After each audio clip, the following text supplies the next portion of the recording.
Sabe que eu tenho um amigo que diz que um homem sábio, ele escuta a Deus, o homem sábio obedece a Deus, obedece o Waze e obedece a mulher. Não necessariamente nesta mesma ordem. Brincadeira. O problema lá em casa é quando o Waze diz para seguir um caminho e a mulher diz para seguir outro. Mas é outra brincadeira aqui. É claro que nós não estamos falando aqui de obediência, né, no sentido de sujeição. É só uma piada. Mas essa piada desse meu amigo, ela ilustra que o Waze nos ajuda a seguir pelo caminho certo.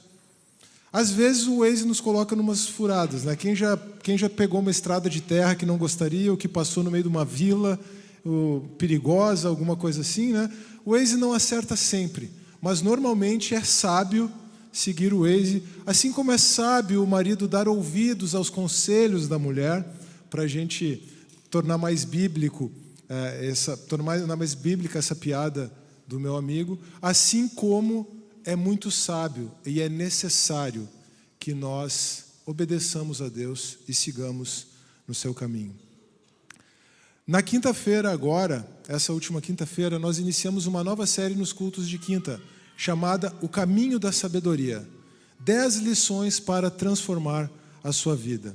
Então, na quinta-feira, foi a primeira mensagem, mas nós estamos aproveitando, este domingo agora, eu estou aproveitando para trazer a segunda mensagem desta série, O Caminho da Sabedoria, 10 lições para transformar a sua vida. Os slides não estão aparecendo no retorno aqui, Gui, só para você saber. Obrigado. 10 lições para transformar a sua vida, são 10 estudos em cima do livro dos Salmos, certo? Nós começamos na quinta-feira com o Salmo 23, foi uma pré-estreia da série, vamos colocar assim. Foi uma maneira de honrar aqueles irmãos que têm estado toda quinta-feira trazendo esse salmo, que é talvez o salmo mais apreciado de todos. Mas a estreia mesmo, o início da série, com o Salmo 1 e com a lição Escolha o Caminho da Sabedoria, é hoje, certo? Esse é o único domingo, em princípio, que fará parte da série. Todas as demais mensagens serão às quintas-feiras, como você pode ver no calendário aí. Então, na quinta-feira, a nossa mensagem será Não olhe para as circunstâncias. Na outra semana será Olhe para a cruz, e assim por diante. Fica o título das mensagens sem a indicação do salmo. Você pode fazer um exercício aí de tentar identificar qual salmo que vai embasar cada uma dessas mensagens, mas eu não quero falar demais do que ainda está por vir. Vamos nos concentrar hoje no Salmo 1. E para olharmos o Salmo 1, eu gostaria que você apenas, antes disso, desse uma olhada nessa imagem aqui. É uma encruzilhada, certo? Duas, não apareceu, isso, apareceu ali. É uma encruzilhada. Você tem 2 caminhos para seguir. O que eu pergunto para você aqui é, qual caminho você escolheria? O da nossa direita aqui, né? Ninguém quer ir para o meio da tempestade, da chuva, né? Vamos pegar o caminho ensolarado. O luthier me apontou uma escolha sábia. Vamos fugir da tempestade, do trovão, da chuva e vamos pegar o caminho mais sábio, o caminho do sol, o caminho onde as coisas estão tranquilas, estão calmas. Uma estrada que leva a um lugar seguro e não uma estrada que leva a um lugar de destruição. Essa é a proposta do Salmo 1. Esse contraste é que nós vemos no Salmo 1, o nosso salmo, o nosso texto para esta manhã. Convido os irmãos a abrirem comigo o Salmo 1, o primeiro livro, a introdução, o primeiro salmo, do livro dos Salmos. Mas antes disso, não, é isso mesmo, vamos ler o Salmo 1. O título da nossa mensagem é Escolha o Caminho da Sabedoria. Na verdade, é a primeira lição. A segunda lição era para ser a primeira, mas nós começamos com o Salmo 23. Então, a lição 1, em cima do Salmo 23, foi Confie no Pastor. A lição 2 desta série, que poderia muito bem ser a primeira, é Escolha o Caminho da Sabedoria. Então, esse é o título da nossa mensagem esta manhã. Escolha o caminho da sabedoria. Convido os irmãos agora a abrirem as suas Bíblias ou os seus celulares, ou acompanharem no texto que está projetado aqui. O nosso texto, que é o Salmo 1. Bem-aventurado aquele que não anda segundo o conselho dos ímpios, que não se detém no caminho dos pecadores, nem se assenta na companhia dos zombadores. Ao contrário, a sua satisfação está na lei do Senhor, e na sua lei medita dia e noite. É como árvore plantada junto a ribeiros, dá fruto no tempo certo, e as suas folhas não murcham. Tudo o que ele faz prospera. Não é o caso dos ímpios. São como palha que o vento leva. Por isso, os ímpios não resistirão no julgamento, nem os pecadores na comunidade dos justos, porque o Senhor conhece o caminho dos justos, mas o caminho dos ímpios leva à destruição. Amém. Antes de nós olharmos as lições destes salmos, eu gostaria de fazer uma pequena introdução ao livro dos Salmos, até porque esse salmo, o Salmo 1, juntamente com o Salmo 2, formam uma espécie de prefácio, uma espécie de introdução ao livro dos Salmos. O Salmo 1 falando da vida do homem justo, aquele homem que escolhe o caminho da sabedoria. E o Salmo 2 falando da exaltação que Deus faz do seu rei e do seu povo. Então o Salmo 1 representa a exaltação do indivíduo justo por Deus. E o Salmo 2 representa a exaltação do seu rei e do seu povo também por Deus. Mas os salmos, eles na verdade são divididos em 5 livros, certo? São 5 partes. Na nossa Bíblia é um livro só, mas esse livro está dividido em 5 partes. E é muito interessante que essas partes, elas são compreendidas como retratando etapas da história de Israel. Não significa que os salmos foram escritos naquele momento que eles retratam, certo? Significa que depois que os salmos foram escritos, a maioria deles por Davi, a maioria deles atribuída a Davi, 72 ou 73 salmos atribuídos a Davi. Depois que os salmos foram escritos, num momento posterior, possivelmente após o retorno do cativeiro babilônico, os 150 salmos de Israel foram compilados num livro só, mas esse livro tem 5 subdivisões. E essas subdivisões você encontra na sua Bíblia também, mas elas são as seguintes. Nós temos o livro 1, que vai do Salmo 1 até o Salmo 42. Eu estou tendo que confiar na minha memória aqui, Gui. O livro 1, que vai do Salmo 1 até o Salmo 42, até o Salmo 41. Minha esposa, a minha memória aqui me ajudou. Eu sei que está ali, mas é que eu não queria virar para trás, mas tudo bem. Vai projetar aí? Tá bom, vamos lá. Mas eu vou confiar na minha memória. Qualquer coisa, minha memória auxiliar me ajuda aqui. Livro 1 vai do Salmo 1 até o 41. E o livro 2 vai do Salmo 42 até o 72. Esses 2 livros retratam a era de ouro de Israel, a monarquia. A era de ouro da monarquia sob Davi e Salomão. O melhor período da história de Israel. O livro 3, que vai do Salmo 73 até o Salmo 89, retrata o período de crise. O momento, então, em que Israel volta as costas para Deus, se volta aos ídolos e o juízo vem sobre Israel. Primeiro, com a destruição do Reino do Norte, no ano 722 a.C., depois com o cativeiro babilônico. E antes disso, com a separação dos reinos, um período muito sombrio, um período bastante extenso da história de Israel, muitos séculos, mas um período bastante sombrio. Esse período de crise, esse período sombrio, é que nós vemos refletido no livro 3. O livro 4, então, que vai do Salmo 90 até o Salmo 106, é o livro que retrata o período do arrependimento. Olha que interessante, o Salmo 90, a respeito do qual eu já preguei aqui, a última vez que eu preguei no domingo foi sobre o Salmo 90, inclusive. O Salmo 90 ele é atribuído a Moisés. Obviamente, ele não foi composto durante o período do cativeiro babilônico, durante o período do arrependimento. Mas ele introduz o livro 4, porque é o momento em que Israel não tem rei. E como ele não tem um rei, nada melhor do que começar esse livro dos Salmos com um salmo de Moisés, o grande líder, aquele que entregou a Torá, aquele que entregou a lei de Deus, já que agora nós não temos mais rei. Então o livro 4 retrata o período do arrependimento. E o livro 5, que vai do Salmo 107 ao Salmo 150, retrata o período do retorno à terra. É importante nós olharmos para essa estrutura, porque essa estrutura serve de base também para as 10 mensagens que nós vamos ter. Nós vamos pegar pelo menos um salmo de cada um desses livros, certo? Para que nós possamos tentar mergulhar um pouco mais na mensagem de todo o livro dos Salmos. Mas para fazer isso, de fato, nós precisamos começar pelo começo, começar pela introdução. E o Salmo 1 nos dá um programa, juntamente com o Salmo 2, um programa de todo o livro dos Salmos. Os Salmos são mais precisamente poesia e não exatamente literatura de sabedoria, certo?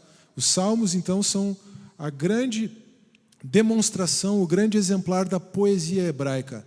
E a poesia hebraica é diferente da nossa poesia.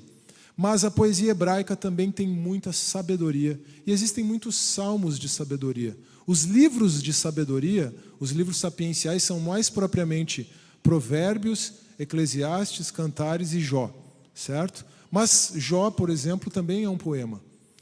E Eclesiastes não é exatamente um poema, mas Cantares é um poema. Então nós temos nos livros de sabedoria, poesia, e no livro de poesia, os Salmos, nós temos sabedoria. Por isso que essa nossa série, O Caminho da Sabedoria, é construída em cima do livro dos Salmos. Mais uma coisa antes de passarmos para os 4 tipos de salmos, ou as 4 atitudes que nós vemos normalmente nos Salmos. Eu já falei que os Salmos são poesia. E a poesia hebraica é diferente da nossa poesia. Quando nós falamos em poesia, normalmente nós pensamos em termos de rima. Não é assim? A gente quer saber onde é que a coisa vai rimar lá no fim da palavra, no fim da frase e tal. Mas os salmos da antiguidade, a poesia da antiguidade, desculpa, e os salmos em especial, não eram preocupados com rima exatamente, mas com métrica, com a maneira como as palavras eram pronunciadas, a sequência das palavras, a entonação das palavras, e especialmente no caso dos salmos, com a rima, se nós podemos colocar assim, de ideias. Então a rima nos salmos não é de sons, mas é de ideias. É pela combinação ou pela contraposição de ideias que se forma a poesia hebraica. Essa rima de ideias é o que se chama de paralelismo. Então as ideias elas vêm muito repetidas nos salmos. E é importante identificar isso para identificar a mensagem. No Salmo 1 a gente vai ver isso, tá bom? Então, a poesia hebraica, ela adota a forma de um paralelismo, com a repetição de ideias ou com a contraposição de ideias. Mas nos Salmos nós notamos 4 atitudes básicas. As 4 atitudes básicas dos Salmos são: a primeira, obviamente, é o louvor. Salmos são poesias, são cânticos de louvor a Deus. Agora, alguém poderia pensar que então o louvor é a atitude mais encontrada nos Salmos. E não é verdade. A atitude mais encontrada nos Salmos é a do segundo tipo, é o lamento. E não se escandalize, lamento aqui não significa murmuração. Murmuração é pecado. Lamento é uma atitude certa, ou até para usar uma rima. Murmuração é pecado. Lamentação é uma atitude certa na presença de Deus. As lamentações de Jeremias, né? Lamentação é a atitude certa. É uma atitude em que você não passa os olhos por cima da sua condição aflitante, da sua condição angustiante. Você olha para a sua angústia e você apresenta a sua angústia a Deus. Você não faz de conta que está tudo bem quando não está. O lamento é isso. Mas o lamento faz isso porque faz isso para clamar pelo socorro divino. Não deixa de ser uma afirmação da confiança em Deus. Embora o terceiro tipo, a terceira atitude, seja mais propriamente a atitude da confiança. E ao refletirmos sobre o Salmo 23, esse foi o nosso tema básico. Confie no pastor. É claro que nós temos muita expressão de gratidão também. A quarta atitude que nós encontramos nos Salmos, nós temos expressão de gratidão. E há ainda uma outra ideia presente nos Salmos, uma outra característica presente nos Salmos, que é a sabedoria. Os Salmos também são cânticos, são poemas de sabedoria. E as 4 atitudes anteriores, elas dizem respeito àquilo que o ser humano dirige a Deus: louvor, lamento, pedido de socorro, expressão de confiança ou ação de graças, expressão de gratidão.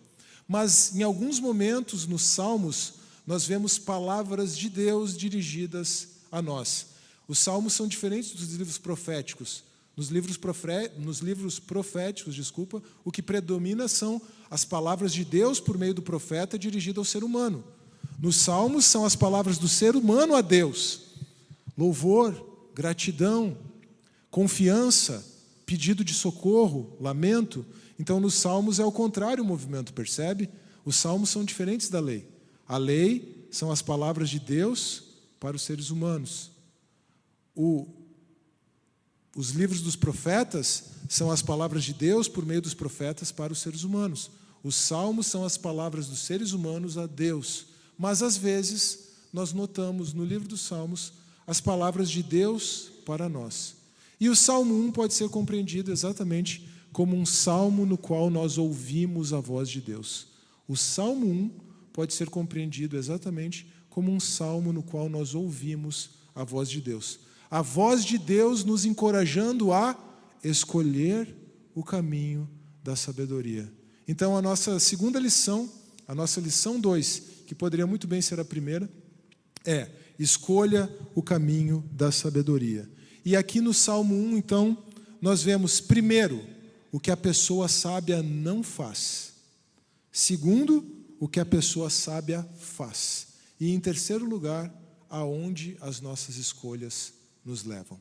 Por isso é que nós somos encorajados por Deus, na pena do salmista, a escolhermos o caminho da sabedoria. Então vamos começar considerando o que a pessoa sábia não faz. Verso 1. O verso 1 diz assim: bem-aventurado, ou então, muito feliz, ou então, abençoado é aquele que não anda segundo o conselho dos ímpios, que não se detém no caminho dos pecadores, nem se assenta na companhia dos zombadores. Antes de mostrar o que a pessoa sábia não faz, eu queria chamar a atenção para a maneira como essa pessoa é qualificada. Percebe que o salmista começa dizendo que aquele que não faz algumas coisas é bem-aventurado, é muito feliz, é abençoado. Bem-aventurado é uma palavra que pode ser traduzida como feliz, muito feliz. Isso nos lembra lá do começo do Sermão do Monte, em que Jesus diz: bem-aventurados. E aí são várias coisas que Jesus fala, né? Bem-aventurados os que choram, porque serão consolados. Bem-aventurados os humildes de espírito, e assim por diante. E normalmente a gente não entende que aquelas pessoas lá do começo do Sermão do Monte são felizes. A leitura que o mundo faz daquelas pessoas é o contrário. Porque o mundo tem um conceito diferente de felicidade. A felicidade do mundo, a felicidade para o mundo, a sabedoria desta era, né, Márcio? A felicidade do mundo é aproveitar a vida, não importa o que aconteça. E as pessoas acham que por conta de momentos repentinos, por conta de sensações momentâneas de alegria, de prazer, elas são felizes. Quando, na verdade, numa perspectiva da antiguidade, e com os Salmos aqui não é diferente, felicidade não significa desfrutar de momentos breves de alegria, de satisfação ou de prazer.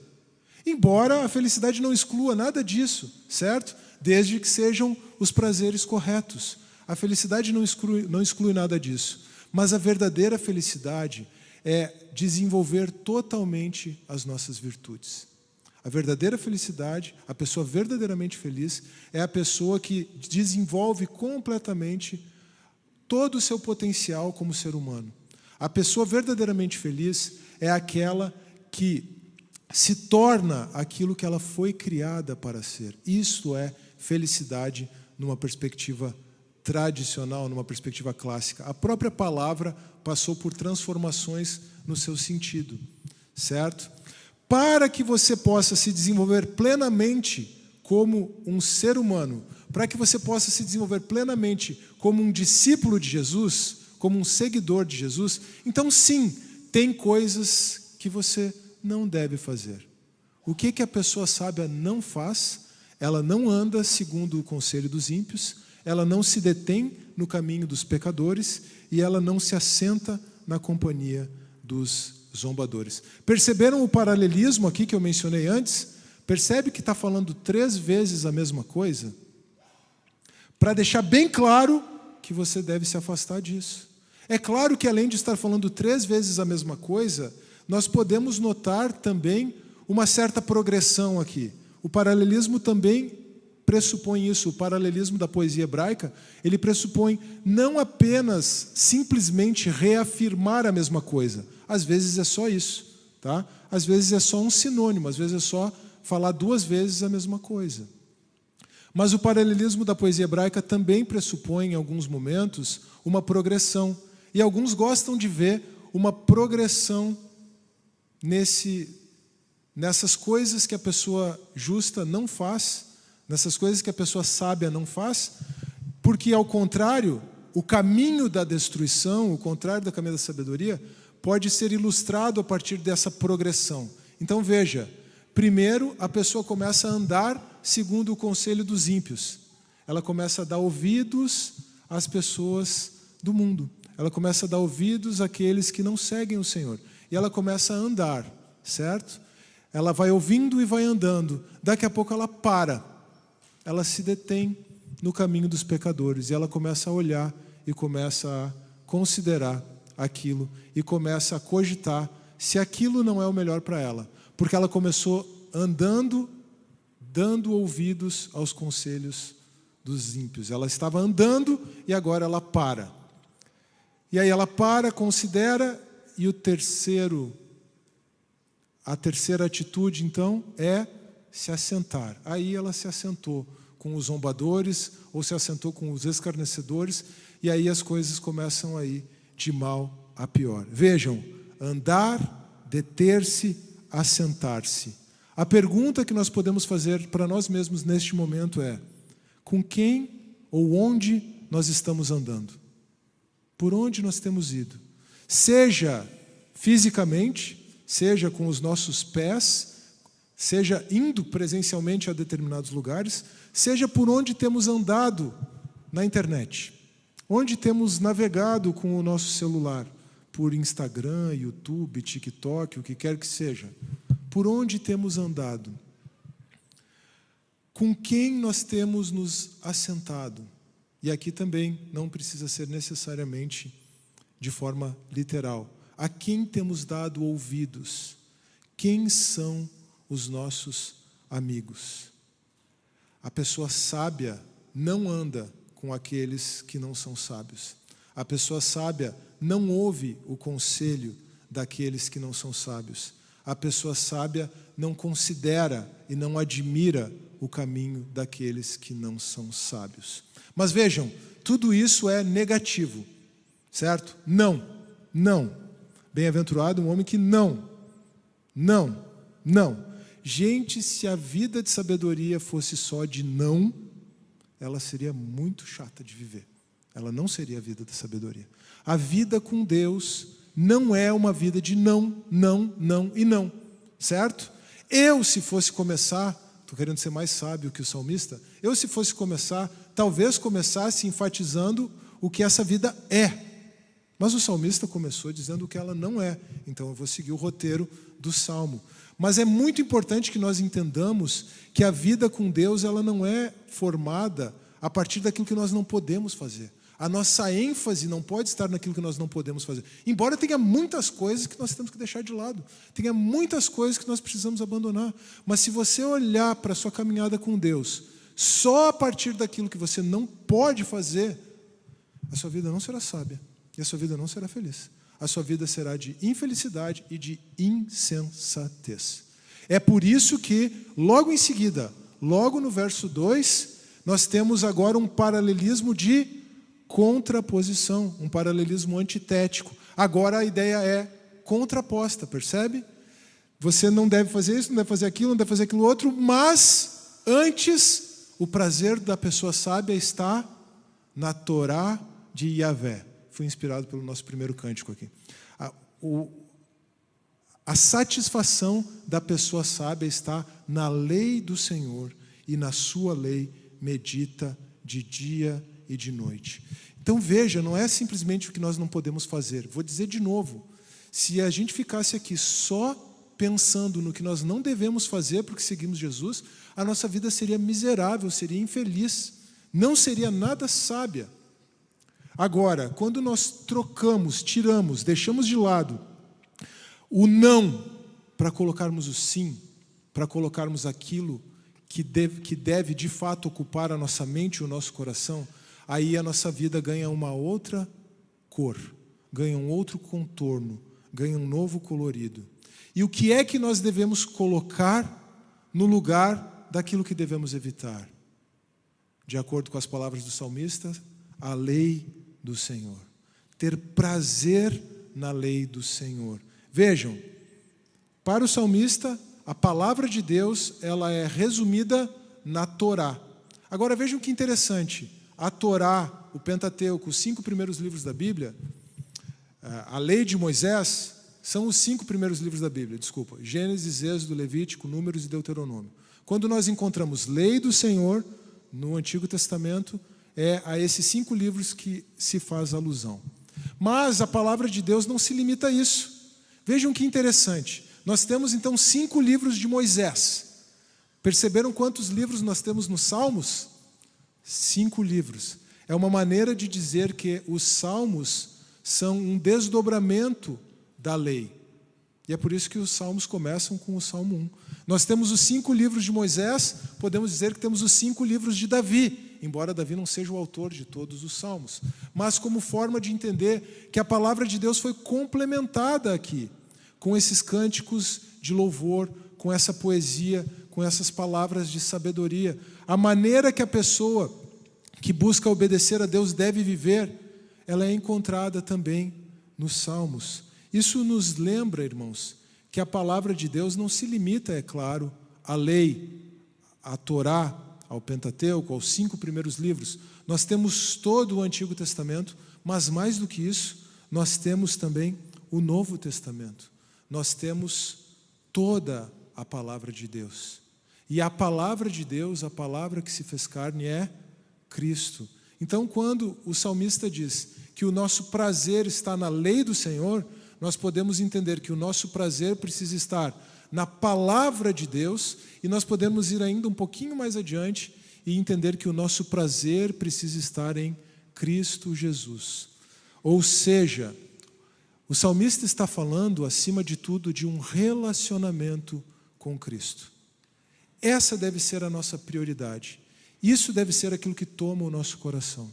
Mas é claro que esse relacionamento com Cristo, ele funciona também mediante a meditação na palavra escrita de Deus. É por isso que a segunda parte do Salmo 1, verso 2 diz: a sua satisfação está na lei do Senhor, e na sua lei medita de dia e de noite. Percebem que do Salmo 1, do verso 1 para o verso 2, tem uma contraposição, certo? Tem uma antítese. Agora, no verso 2 tem de novo um paralelismo de confirmação.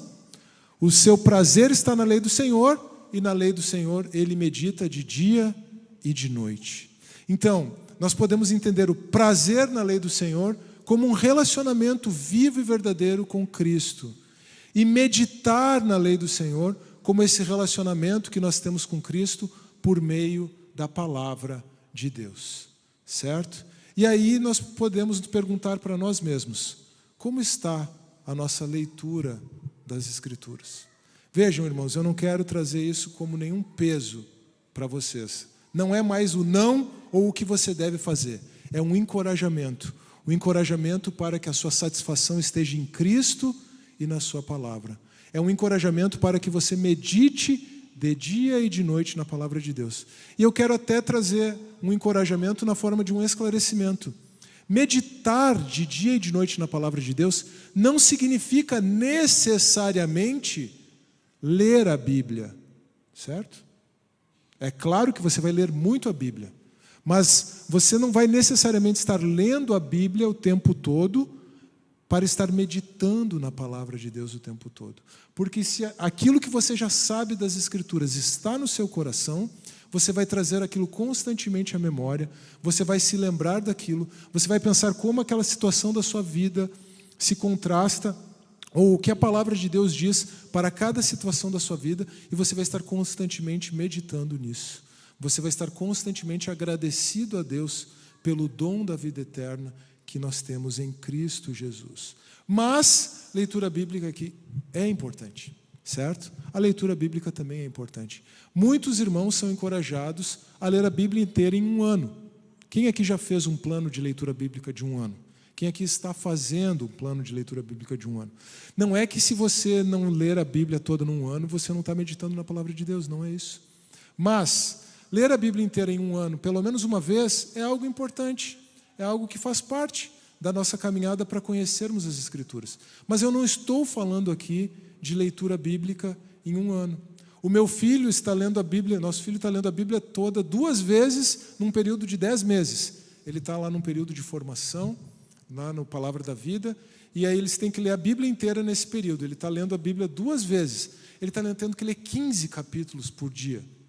Mas, para você ler a Bíblia inteira em um ano, você precisa ler apenas 3, no máximo 4 capítulos por dia. É uma questão de constância.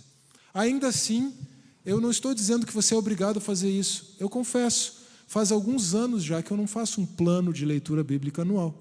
Já fiz algumas vezes, mas hoje eu não estou fazendo um plano de leitura bíblica anual. Eu já li a Bíblia inteira em um mês, mas não é sobre isso. Não se trata disso. Se trata de meditar constantemente na lei do Senhor.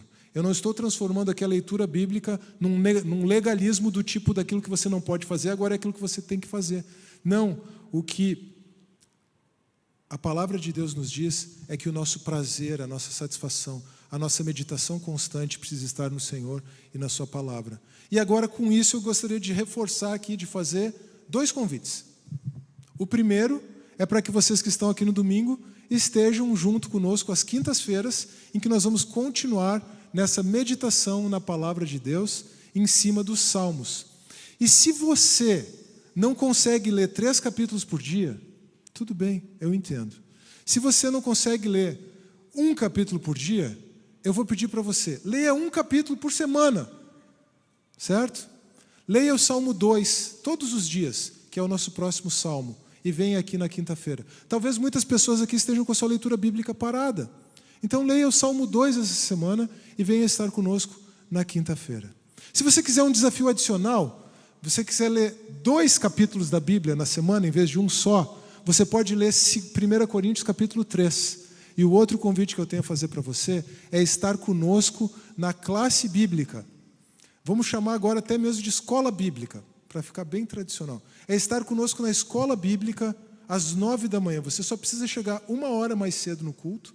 E aí então você pode estar conosco na escola bíblica. Nós vamos estudar nesta semana o capítulo 3 de 1 Coríntios. Veja, você pode não estar lendo nenhum capítulo da Bíblia no seu dia a dia.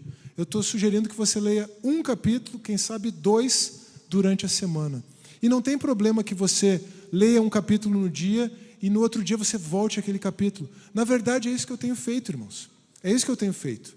Eu tenho, nessa preparação para a série, ficado em cima dos Salmos, meditando em cima dos Salmos. Isso tem sido grandemente enriquecedor para mim. Eu proponho a você fazer a mesma coisa.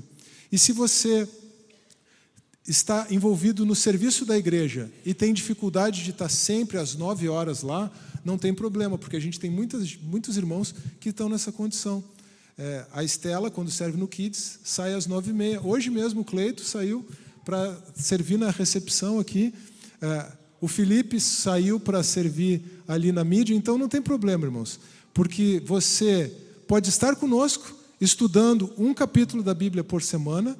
No caso, desta semana, o capítulo 3 de 1 Coríntios, com um roteiro de estudos. E aí, então, se você tem outra atividade de serviço na igreja, você está liberado, inclusive, para não vir na aula, não tem problema nenhum. E se não tiver jeito de estar na aula mesmo, né, Álvaro? Aí a gente senta junto e conversa de Gênesis e Apocalipse, não tem problema, eu estou à disposição dos irmãos para o que precisar, tá bom? Mas esse é o meu encorajamento. Vejam, não se trata do Carlos, não se trata do conhecimento que o Carlos pode compartilhar. Aliás, na nossa classe dessa manhã estávamos falando exatamente sobre isso, né? Não é sobre a sabedoria humana, mas é sobre a sabedoria de Deus que está na cruz de Cristo. Então isso é apenas um movimento que você faz, dizendo para você mesmo e dizendo para o Senhor que você quer meditar na palavra de Deus. Se você não vier nos cultos de quinta-feira e não vier na classe bíblica, significa que você não quer meditar na palavra de Deus? Nada disso. Você encontra o seu próprio caminho. Eu estou apenas encorajando você a aproveitar as oportunidades que nós, como igreja, já temos proporcionado, além, é claro, do culto de domingo de manhã. Porque aqui no culto você é alimentado, você recebe a palavra, mas você é encorajado a se alimentar você mesmo da palavra de Deus. E essas outras oportunidades, esses outros ambientes, são, de fato, situações que nos permitem crescer e crescermos juntos. Então, o que a pessoa sábia faz? A pessoa sábia tem o seu prazer na palavra de Deus e medita na palavra de Deus de dia e de noite. E apesar de o centro do Salmo ser esse, vejam, se nós quiséssemos resumir o Salmo 1, nós diríamos: a pessoa sábia medita na palavra de Deus, a pessoa sábia tem o seu prazer na palavra de Deus. O verso 2 é o resumo do Salmo 1. O verso 2 é o resumo do Antigo Testamento inteiro. O verso 2 é o resumo de todo o livro dos Salmos. Mas, se nós quisermos avançar, e nós precisamos avançar, o Salmo 1 ele é construído, na verdade, contrastando a consequência das nossas escolhas. A maior parte do Salmo 1 é construída na contraposição das nossas escolhas, contrastando as escolhas dos ímpios, dos insensatos, com as escolhas dos sábios. O livro de Provérbios faz isso. Existem duas mulheres no livro de Provérbios. Não sei se vocês já perceberam. Elas aparecem no capítulo 1, elas estão presentes no capítulo 9, elas estão presentes em todo o tempo. A mulher adúltera aparece no capítulo 6. Mas essas duas mulheres do livro de Provérbios são muito mais do que uma mulher adúltera, uma prostituta e uma mulher fiel. Essas duas mulheres do livro de Provérbios são a sabedoria personificada numa mulher e a insensatez, a idolatria personificada em outra mulher. E aqui nós temos a mesma coisa. Aqui nós temos essa contraposição entre dois caminhos, duas escolhas, do verso 3 ao verso 6. Aonde as nossas escolhas nos levam, a consequência das nossas escolhas. Na verdade, se a gente fosse um pouquinho mais técnico assim na poesia hebraica, o Salmo 6 ele é construído exatamente de uma forma que ilustra isso. O Salmo 1 é construído de uma forma que ilustra a diferença das nossas escolhas, aonde as nossas escolhas podem nos levar. Ele tem a estrutura de um quiasmo, é um termo técnico para a maneira como as ideias são organizadas, mas eu não vou entrar em detalhes aqui. Eu só preciso dizer que o objetivo do salmista é contrapor o caminho da impiedade, o caminho da insensatez, com o caminho da sabedoria, o caminho da justiça. Então, é isso que nós passamos a ver a partir do verso 3.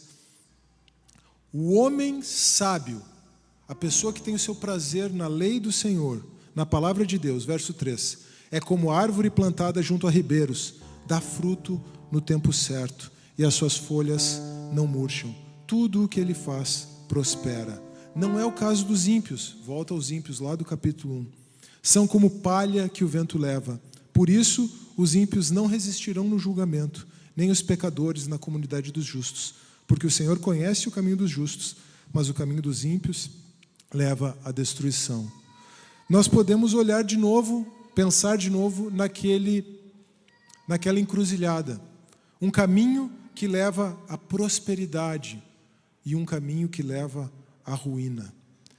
essa prosperidade que o caminho do justo representa, essa prosperidade para a qual o caminho do justo leva, não significa necessariamente a prosperidade material, embora a sabedoria do alto possa levar a isso. Certo, irmãos? Então, quando o salmista fala em prosperidade, tudo que a pessoa sábia faz prosperará, não significa necessariamente prosperidade material. Certo? Nós não estamos andando com o Senhor para ganhar dinheiro. Não é isso. Mas se nós aprendermos a fazer escolhas sábias, isso pode também nos levar a ter prosperidade material. E não tem nada de errado com isso. Independentemente de como ou de quanto nós ganhamos, a pessoa sábia sabe administrar as suas riquezas, e isso envolve inclusive a maneira como ela administra as suas riquezas, tendo em vista o reino de Deus, tendo em vista investir no reino de Deus. Agora, essa pessoa é como uma árvore plantada, a pessoa sábia é como uma árvore plantada. O original, mais precisamente, diz como uma árvore transplantada. Veja, aquela árvore estava num determinado lugar e ela foi transplantada e foi plantada junto ao ribeiro, junto às fontes das águas. Ali, as suas raízes crescem em direção às águas e ela fica firme.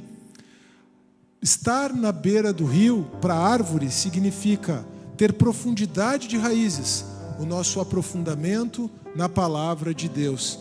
E como ela tem essas raízes profundas que chegam perto das águas, ela se alimenta melhor, ela fica mais bonita, ela dá o seu fruto, e quando bate o vento, ela não se abala. Como é que nós vamos nos alimentar? Como é que nós vamos ficar estáveis, firmes, diante das dificuldades da vida? Como é que nós vamos produzir fruto? Apenas se nós tivermos o nosso prazer e a nossa satisfação no Senhor e na sua palavra.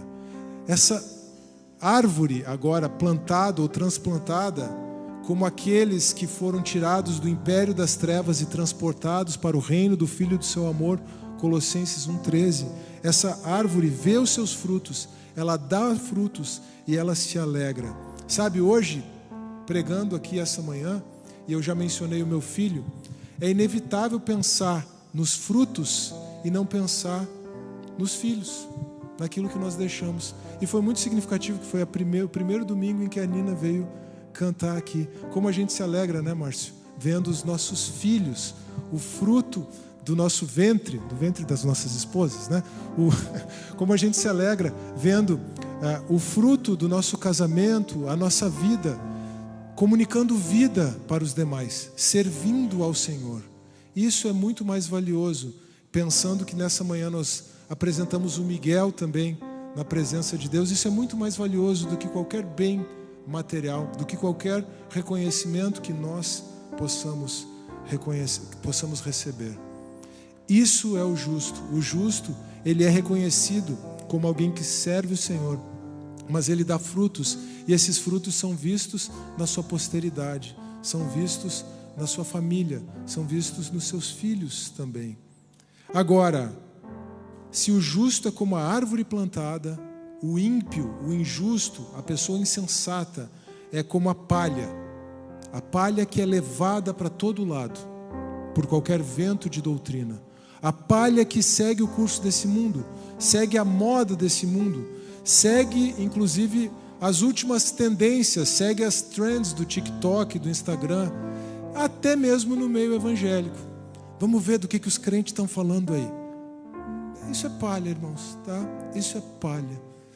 Essa palha, quando segue os ventos de doutrina do meio evangélico, não tem estabilidade nenhuma, não tem substância, não vai crescer, não vai se aprofundar, não vai encontrar a água que está lá à disposição da raiz da árvore. Essa palha, quando segue o curso do mundo, o destino disso é a destruição. É isso que o salmista fala. Então, nós temos na pessoa do ímpio, na pessoa do insensato, uma ruína que é presente. Aqui, quando o Salmo diz que os ímpios não prosperarão na congregação dos justos, na comunidade dos justos, isso mostra como as escolhas presentes de uma pessoa levam à sua ruína. Mas também tem a ver com uma ruína que é vindoura, certo? Porque o Senhor, Ele recompensará os justos e os sábios, e Ele destruirá os ímpios e os insensatos.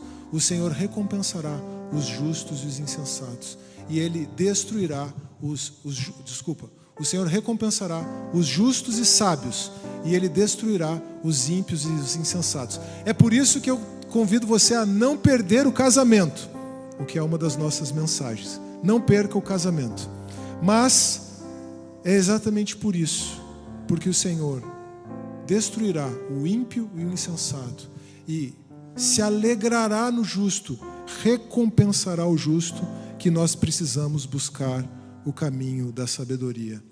O Senhor aprova o caminho dos justos, o Senhor conhece o caminho dos justos, mas o caminho dos ímpios leva à destruição. Agora, irmãos, vocês podem estar pensando assim como eu: de que maneira o Senhor pode me aprovar? Tudo bem, eu leio a Bíblia, tudo bem, eu procuro estar com os irmãos, estar com as companhias certas, eu procuro colocar a palavra de Deus em prática, mas eu olho para mim mesmo e ainda vejo tantas falhas, tanta insensatez. Por mais que eu seja encorajado todo domingo de manhã a seguir o caminho da sabedoria, eu ainda vejo tanta falha. O Senhor se alegra em você, não porque Ele vê você, mas porque Ele vê a vida de Cristo em você. Ao pensar que o Salmo 1 nos fala do homem sábio e do homem justo, foi inevitável me lembrar de 1 Coríntios capítulo 1, verso 30. Capítulo que nós estudamos na semana passada, né, Fábio? 1 Coríntios capítulo 1, verso 30, que diz assim: é porém por causa dele, do Senhor, que vocês estão em Cristo Jesus, e Cristo se tornou para nós sabedoria de Deus, justiça, santidade e redenção. Escolha o caminho da sabedoria. Sabedoria de Deus, justiça, santidade e redenção. Tudo isso está em Cristo. Escolha o caminho da sabedoria. Escolha Cristo Jesus. Cristo é a porta estreita e o caminho apertado. Lembram do que ele falou lá para os judeus? Entrem pela porta estreita, porque a porta que leva à perdição, à destruição, à ruína, a porta pela qual os insensatos passam, ela é larga e o caminho é amplo. Mas a porta que leva à salvação e o caminho que conduz à salvação, essa porta é apertada e o caminho é estreito. Cristo é o caminho estreito. Cristo é a porta apertada. Cristo é a rocha sobre a qual o homem sábio edifica a sua casa. Então, irmãos, esse é o caminho no qual devemos andar. O caminho da sabedoria, o caminho que é o próprio Cristo Jesus. E ainda que esse caminho possa parecer difícil, essa palavra é uma palavra de encorajamento para você não desistir. É claro que se você está aqui, é muito provável que você já escolheu esse caminho da sabedoria. Você escolheu caminhar com Cristo. Essa é uma palavra de encorajamento para que você persevere nesse caminho. Antes de descermos para o culto aqui depois da classe, eu e o Fábio estávamos comentando sobre corrida. E os irmãos sabem que eu corri uma maratona. Os irmãos sabem que por causa disso, 2 semanas atrás eu não estava aqui.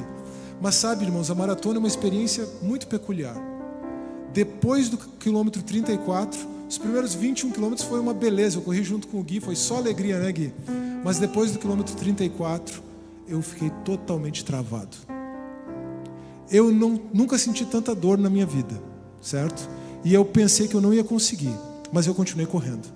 Por duas vezes eu tentei caminhar, e foi algo muito interessante. O meu corpo não deixou. Se eu caminhasse, seria pior. Eu vi muitas pessoas desistindo no meio do caminho, mas eu sabia, eu não posso desistir. Eu treinei tudo isso para chegar aqui, eu não posso parar. E o meu corpo não me deixou caminhar. Foi uma experiência muito interessante. Quando eu cheguei no quilômetro 40, eu comecei a chorar. Mas eu não comecei a chorar porque eu estava terminando a maratona apenas.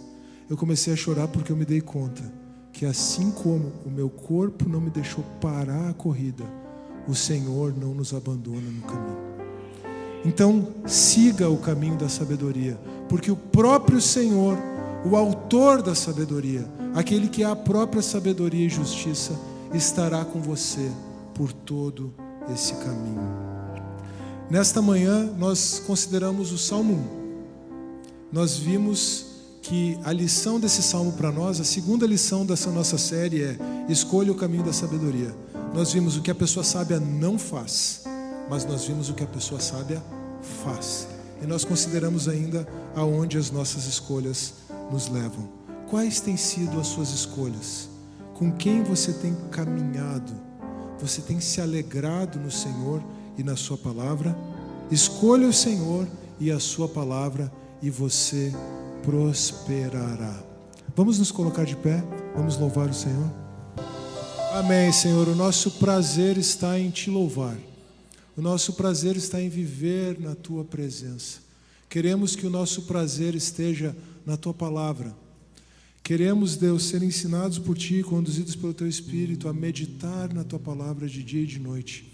Queremos ser como essa árvore plantada junto a ribeiros de água, que estende as suas raízes até a água, até o alimento, sermos alimentados por ti, pela tua palavra, ficarmos firmes diante das tempestades, porque estamos firmados na rocha que é Cristo Jesus. Nós queremos seguir contigo o caminho da sabedoria. Essa é a nossa oração nesta manhã, em nome de Jesus. Amém.